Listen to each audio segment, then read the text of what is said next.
Welcome to another edition of One More Light with me, Val Kleinhans. Thank you so much for being here. This is where we break the stigma when it comes to mental health. This is where we chat about all the topics that sort of fit under the giant umbrella of it. And one of the things that I wanted to talk about is addiction as a mental health issue. And I can't think of a better person to discuss this with than Rory Londer, who just released his story. He's a co-author, Should Have Been Dead, Lessons from a Crack Addict That Broke Free. I wanted Rory to be on today to share his story just because I think it's a great example of many things. Firstly, that addiction can be rooted in a mental health issue and that addicts are not weak. Like, this is not for the weak whatsoever. So, Rory, I'm so excited to dive into the book, your experience, how it all ties into mental health. Thank you for being here. Welcome. Thank you. Thank you for having me, Val. Um, I'm so grateful to have this opportunity to speak with you. As it says in the book, and we have it available on Amazon, and it's we're just humbled by this. We didn't plan on any of it, but I think the important thing today that we share is that I like to always say the little elephant in the room, or sometimes people don't want to talk about certain things, Yeah. and to me, it's about that addiction, and it doesn't discriminate. It doesn't matter if you came up in a good home with and you did well in school as I did at a time.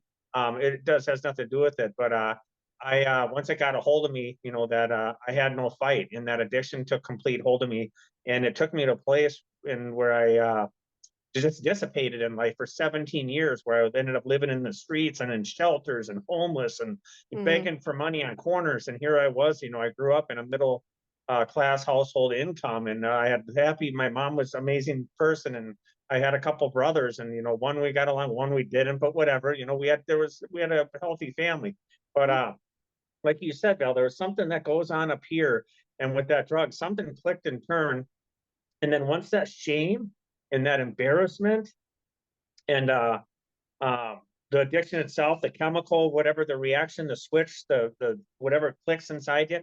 Once all that happens, and in the mental health part in the brain, once that clicks, there's like you Hmm. have no defense, and that led Hmm. me down, a long 17 years of this history, which there's so much of it, and I'll let that's in the book that for someone to read. But there's Yeah. just so much that I did. But I think what's important for people to understand, once I did come to the surface again from my drowning lifestyle, the first thing that was helpful was these doctors, these therapists, these psychologists, and boy, they sent me to every one of them. I remember even being in Generals in Rochester, Minnesota, and they realized that they right away I got some diagnosis, and they said, oh, he's bipolar, and he's hypertensive, and he has slight mania, and this and that. And I always, when I was younger, I argued that, oh, I'm okay. It's not, there's nothing wrong with me. And my mom, I remember, she passed when I was young, but she would point her finger at me and look down at me as a little 7-year-old boy, and she'd say, Rory, slow down, slow down. You're See. talking too fast. It wasn't even a byproduct of the drugs. I was just born and always had this way about me that in, I think, the big picture of the world just wasn't normal. And so by the help of therapists, psychologists, lithium, Depakote, some medications, which is in my story that I went through, it Wow. was very helpful. And early on in sobriety, oh my God, I don't believe that I would be here today if I didn't have that help, and that I Hmm. wasn't. And I'm not going to toughen up and try and be humble and say, like, oh, I knew I needed help and reached out. I wasn't that smart. I didn't, what happened is I became miserable enough and scared enough, and out of fucking Mm. desperation, Right. begging, I received help. I was never like, God, I think up here's a little different and maybe I should try and get some help.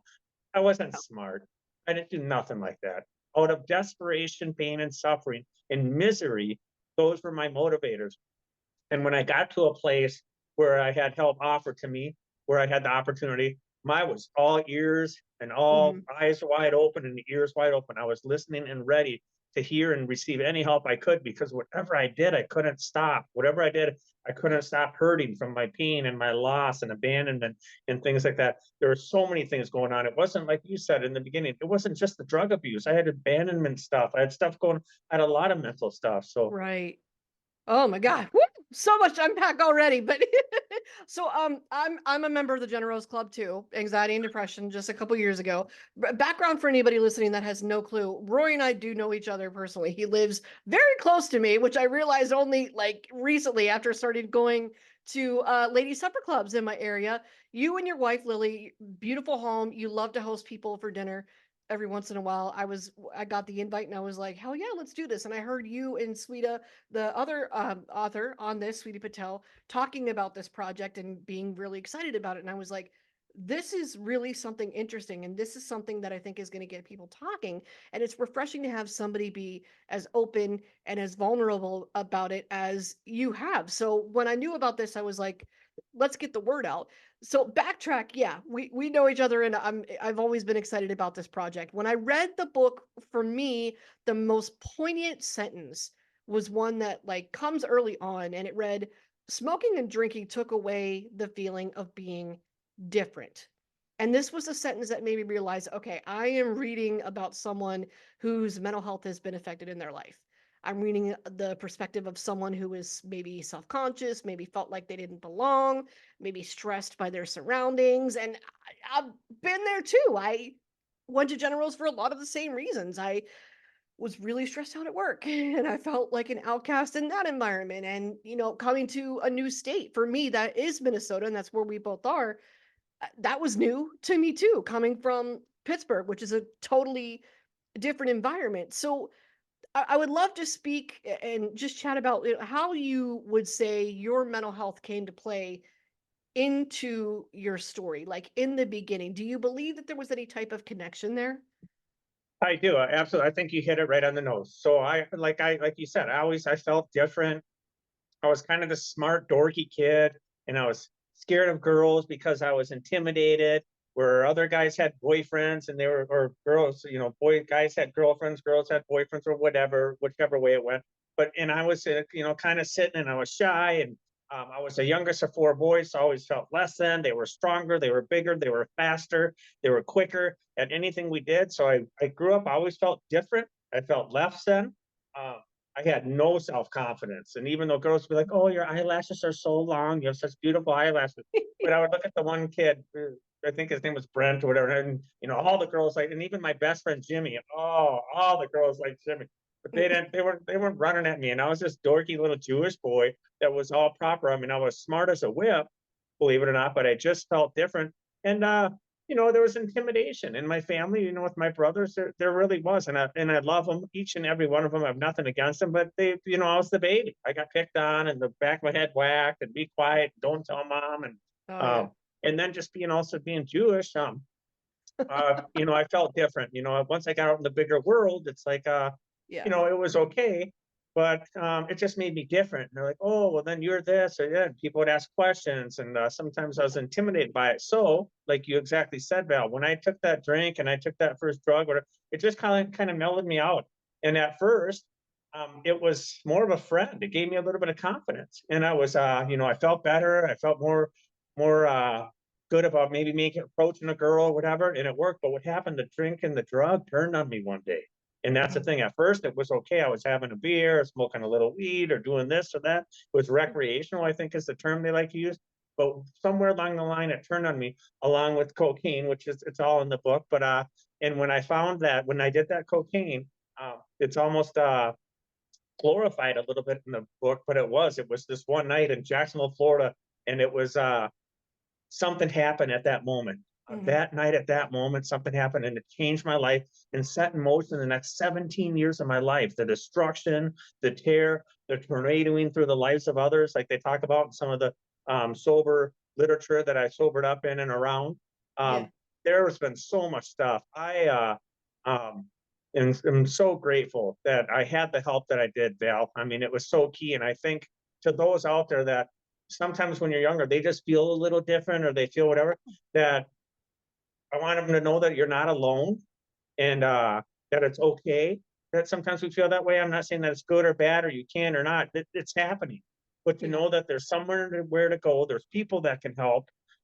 There's sometimes medications that work that help people out to kind of tone things down. And in my era, when I grew up, it was kind of like, "Oh, you don't take that. You don't need that. You don't need to do that." I mean, you were in the 80s or the Right. late 80s. It was almost a negative. There was almost a like there today, you'd call it a stigma. It was a stigma back then. Like, well, you only go to a therapist if you're crazy. An Mhm. alcoholic only lives under a bridge, homeless. What a da da da da da. Well, no, that's not the case. And today I've learned that it's so much different. You know, it's just changed. And that's the other thing for people that are younger and coming up in this new generation.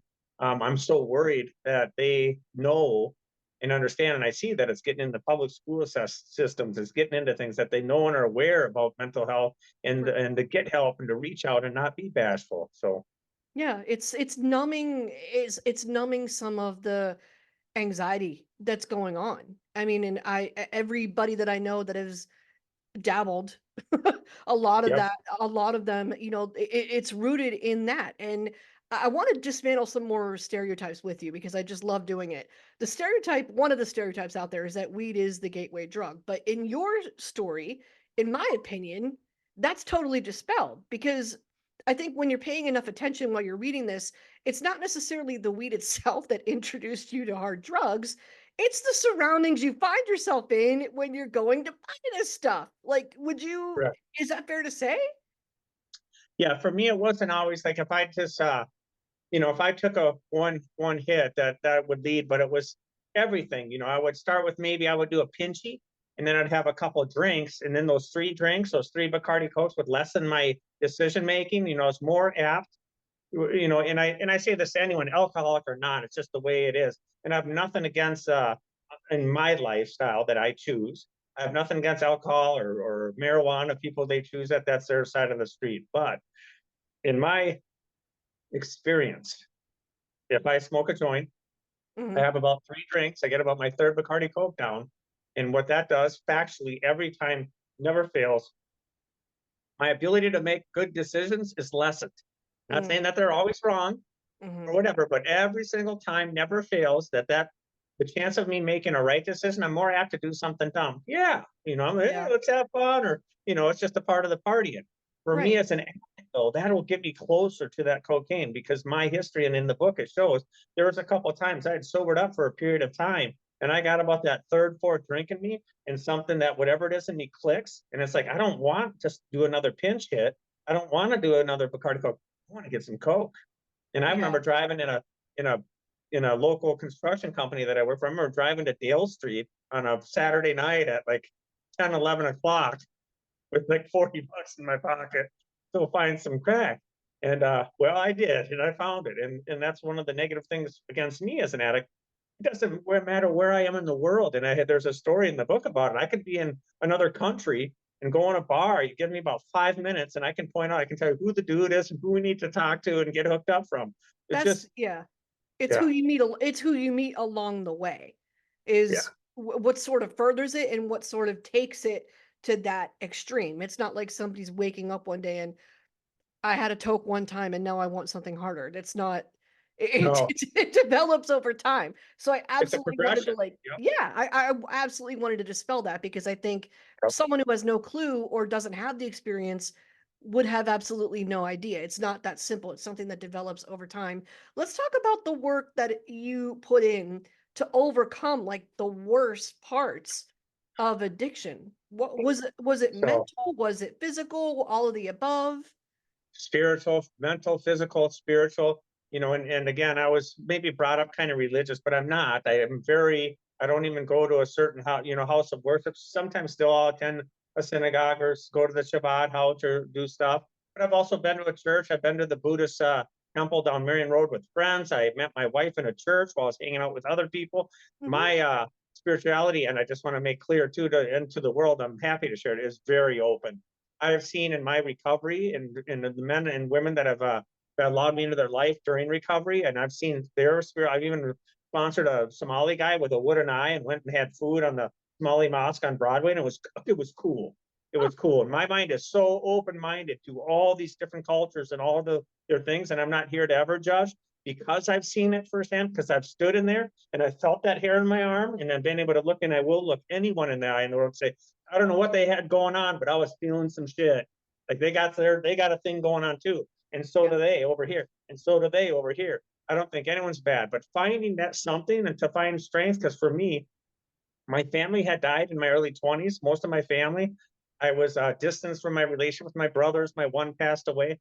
So for me, finding this in recovery, they talk about this higher power, but for me, finding some type of spirituality and higher power could be driving down in the Mississippi River and checking out eagles in the sky. You know, I sponsored an Indian boy and I also had an Indian sponsor at one time, but having some type of something, because I think for me, I had these reliance and all these things on money, maybe whatever gal I was dating at the time and all this, and I was let down, let down, let down, run out of money, the job fired me, whatever. So finding that, when you ask what gave you strength, that did. And then I also had to want it in recovery. If someone truly is an addict, I believe you have to want sobriety more than anything in the world, Val.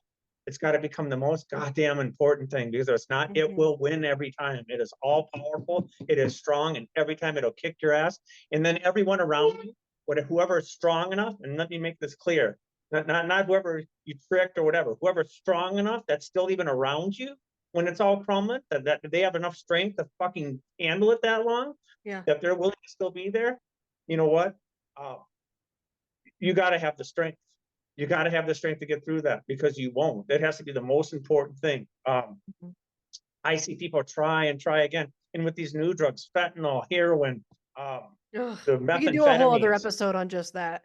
Like, Oh it's my it's God. getting worse. Yeah, there's so much stuff, and it's that's our way. Our recovery teaches us that we have no mental defense against that first drug. We don't, because once it gets up in here and that click happens, you're done. So what you said, what is it you do? You have to have all these things. You have to have this power, and this I kind of cut off there, but that reliance on something greater than yourself. For me, to know that I have something in my life today that's never going to leave my side, no matter what, even if I fuck up and use again or make a mistake or reach in the cookie jar and take a cookie when nobody's looking, that I have, to me, I call him God, but a higher, that I can rely on, that he's going to stand by my side and be there no matter what. Even if I get put Yes. back in a jail cell, he's going to be there with me, that I'm not alone. And Mhm. me and many of the people in my experience and in my relationships that I had in the book, that's what a lot of us relate to each other with, that aloneness, that even though we're in a room full of 100 people, we feel alone. And Mm. we go home and we feel alone.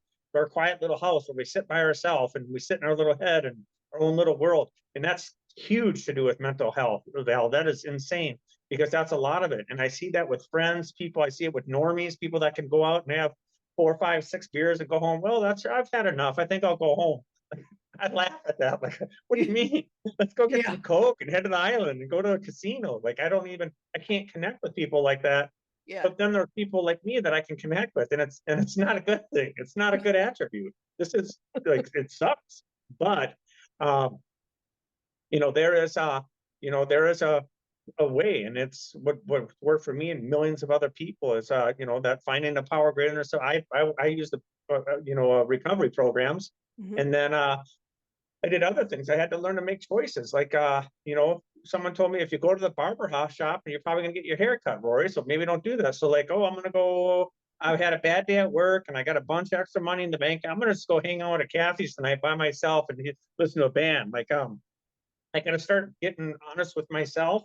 And Yeah. on these coins that we get, sometimes it says, "To thine own self be true." And to me, that's what that means. I got to quit bullshitting myself. I got to ask myself in Mhm. situations like that and say, Rory, is that really a good idea? Yeah. Being that you struggle with addiction, you love to party, you really think that's a good idea? You had a bad day, you got some extra money, and you're going to go down there by yourself with nobody with you, and you think that's a good idea. Like, at some point, to thine own self be true, you got to start quit bullshitting yourself with anything, no matter what it is, whether it's, you know, men with women or men or food or gambling or drugs or anything. Yeah. You have to get right with yourself. And I think I sat and lied and bullshitted myself, or would say, oh, I'm not that bad. Or Joe's on heroin over here. Look at Joe. I mean, fuck, I'm just more, I do a little coke. Fuck, I don't have, I had Yeah. to really quit worrying about everyone else around me and look at myself. And that was hard, to be able to look in a mirror, Val, and look at myself for who I really was. And the reason I didn't want to do it, because it sucked. Yeah. It sucked. I know what I saw. A mirror doesn't lie. And I was this inside, I was still this good person, but my outer shell was shit. And Yeah. it's because I'd given up everything. I'd given up hope. I'd given up whatever. And when I meet these homeless people, when I volunteer at the landing, when I work with guys and gals to this day still, uh, and they're just broken and they're ashamed and they know. And that's the thing. People think, oh, God, they'll come in a store and the people will be like, God, he stinks. Or, we know that as Yeah. homeless addicts and whatnot. We know we look different. We know we smell. We know that you're grabbing your 3-year-old daughter and pulling her close to you because you're looking at me and seeing me. We know that. Hmm. It's not nothing. You're not being slick. We're as embarrassed as you are. We don't choose this. But once we get into that point, once that mental health and addiction combined, dual diagnosis, when they connect together, the power of that, you're going to lose every time. Every time, I promise you. So you have to find, like what we're talking about. You have to find with what it is, and what works for me exactly may not work for the next person. But in some way, shape, or form, in a little bit of relatable way, it is what does. By going and speaking to a therapist and psychologist, if it's drugs or whatever, get put into inpatient program or something. Don't think, oh, I'll just do a meeting 2 days a week and I'll be okay. Maybe you got to get locked up somewhere for 28 days. Maybe you need to get put up. I don't know. I don't know what the person's story is, and I don't want to be one to judge that I know. But sometimes, what, maybe that's what you need. And for Yeah. me, I couldn't make it, 4, 5, 6 minutes. I would finish the drug and it would be done. And the pipe would be on the counter. And I was thinking, God, how can I get $20? Like it was Yeah. horrible for 17 years. Yeah. So Wow, powerful. And you're talking about the importance of community too, having loved ones and people that you trust around you. I mean, I read, after everything that you went through in the book, I mean, you meet some nefarious characters too. How do you even learn to trust people again, to let them it's in, to hard. build that community that you need? It was tough. It was, oh, I don't want to get emotional. Okay, you can take your time. Yep. Yeah, That's one of the hardest things. I'm Yeah. sure. To come out of the fucking streets and people it's in the book, these people in these shelters, they hug me and they're, hey, Rory, and, they love me. And the little ladies at the Dorothy Day, the one old lady, I think she's passed away now, but she was there forever, but she'd say hi to me. Uh, and just that saying hi and calling me by name fucking meant the world to me. Hmm. Um, uh, in the town of Rochester, Val, the police, the shelters, Hmm. fucking generals, Mayo Clinic, the people that gave me employment, the banks that gave me a loan to buy the laundromat, to build a $1 Hmm. million fucking business.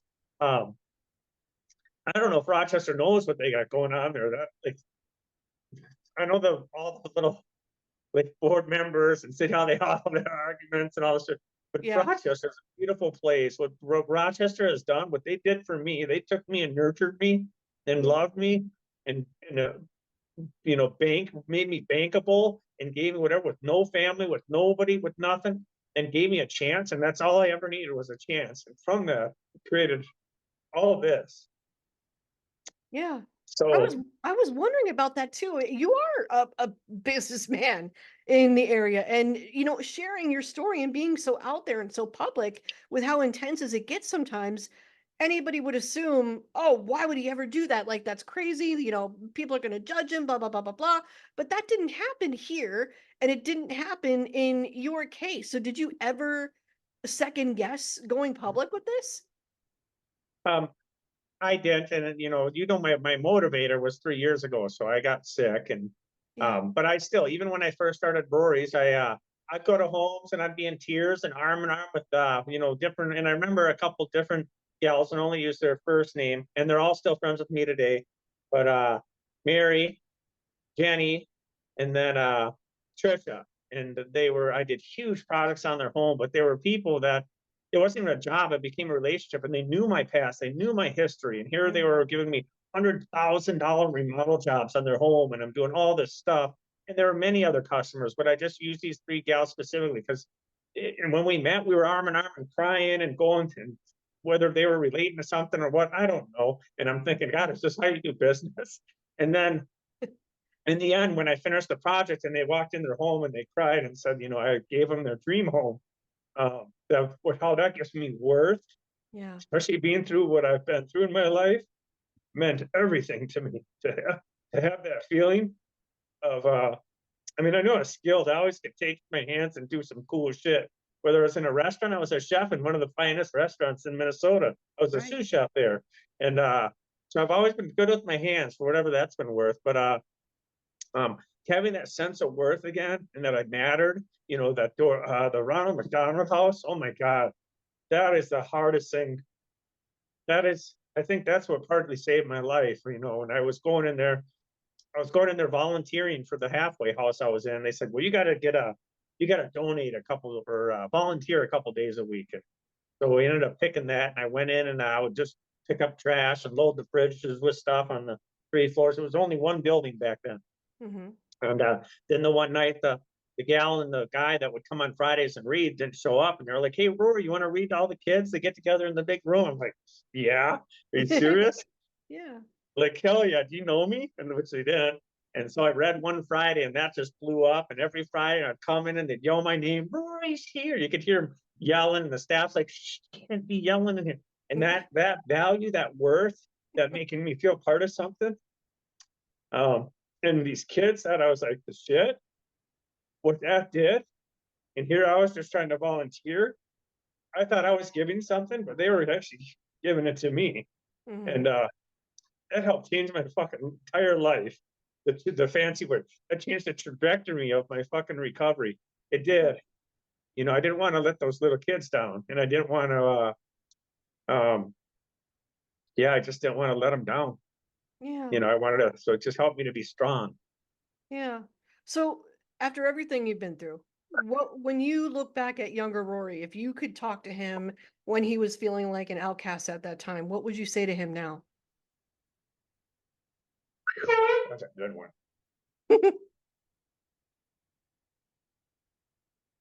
I'd probably tell him that excuse me, what you're feeling is only temporary. Yeah. And unless I decide to keep it, I have a choice to have it be temporary or not. And I would tell young Rory that, hey, those feelings you're feeling, they can just be temporary, but I can promise you that everything will be okay. Mm-hmm. You just got to keep on keeping on, lift that chin up. Sometimes the chin goes down and the hood goes up and the disconnect and that just, even if there's something maybe coming in by in front of me that could actually help me, I'm missing it now because now I'm detached, you know, just to keep me from that detached, because while I was detached and I got that little taste of that drug, boy, did that make me feel good. And I've been for years now speaking with kids at the ALC, Val, and you can see how they're detached and they're angry and they're hurt and they're disconnected and they got their hood up and they're walking around. And it reminds me of that younger me. And that's exactly what you're talking about. And so I go and I speak to them, and that's how this whole book thing came about. And I guess I would tell my story and I'd get raw and real and I'd not bubble a little. I don't know why. It doesn't matter where I go or where I speak. If it's 400 people or one person, I guess I can't tell my true honest story without feeling fucking emotion. Of course, you lived it, you felt it, and going back there sucks. I'm sure. Yeah. I'm sure it's not easy at Yeah. all, but it's relevant, it's important, and absolutely appreciated. So what is next for you for your story? Where do we go from here? Well, we found out the book's only been out like 12 days.